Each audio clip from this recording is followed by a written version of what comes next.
प्यारे बच्चों, कैसे हैं आप। आशा है आप घर पे सेफ होंगे और सुरक्षित होंगे। आइए अब हमारा पाठ, हमने जो कक्षा 7वीं का सामाजिक विज्ञान पढ़ा था, पूरा पाठ हमने पढ़ लिया था। अब हम उसका अभ्यास प्रश्न करेंगे। तो अभ्यास में हमारे सबसे पहले है रिक्त स्थानों की पूर्ति करना। हमें रिक्त स्थानों की पूर्ति करना है। हमने पाठ पढ़ा था, समझा था। अब वो हमसे पूछ रहा है कि भारत के मध्यकाल का आरंभ से माना जाता है, मतलब भारत की मध्यकाल का आरंभ कब से माना जाता है। तो आप देखिए, अगर आपको नहीं भी आता तो आप पीछे देख के भर सकते हैं। मैं यहाँ पर भर रही हूँ 8वीं शताब्दी। कब हुआ था? 8वीं शताब्दी में हुआ था। अब दूसरे में पूछ रहा है वो चोल राज्य के व्यापारिक संबंध देशों से थे, मतलब किन देशों से थे। तो हम लिखेंगे चोल राज्य के संबंध चीन तथा दक्षिण एशिया। अगर आपके ब्रैकेट में नहीं आया तो आप साइड में भी ले सकते हैं। अब वो पूछ रहा है कुतुबनुमा कपास का आविष्कार कब हुआ था। तो ये हुआ था, कहाँ हुआ था? तो वो है चीन में। कहाँ हुआ था?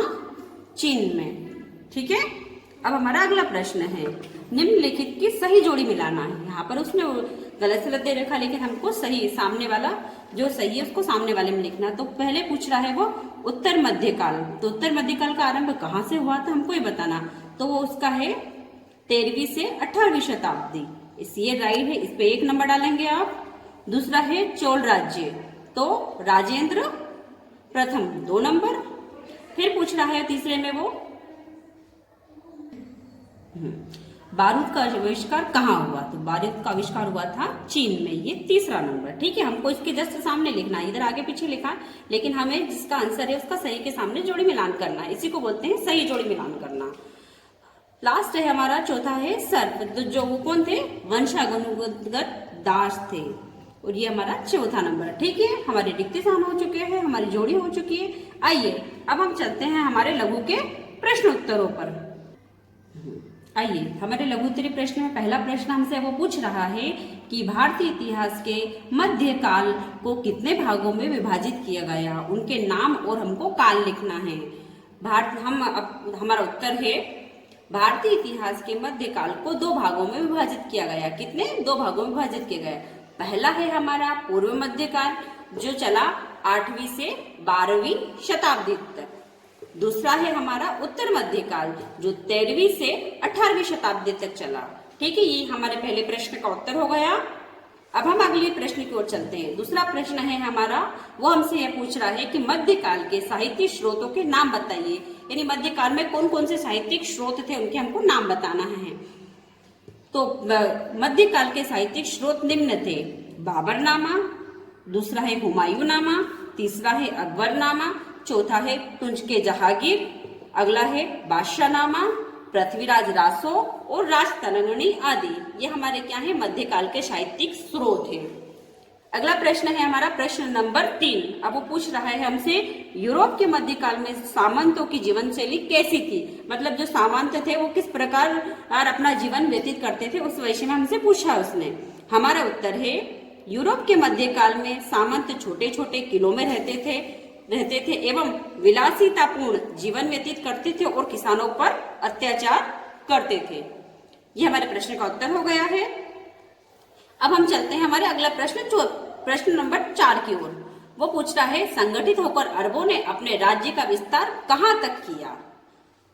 तो हमारा प्रश्न का उत्तर है अरबों ने संगठित होकर पश्चिमी एशिया एवं अफ्रीका के अनेक भागों जैसे जॉर्डन, सीरिया, इराक, तुर्क, फ्रांस, मिस्र आदि देशों को जीत लिया तथा भारत की उत्तर पश्चिमी सीमाओं तक अपने राज्य का विस्तार फैला लिया।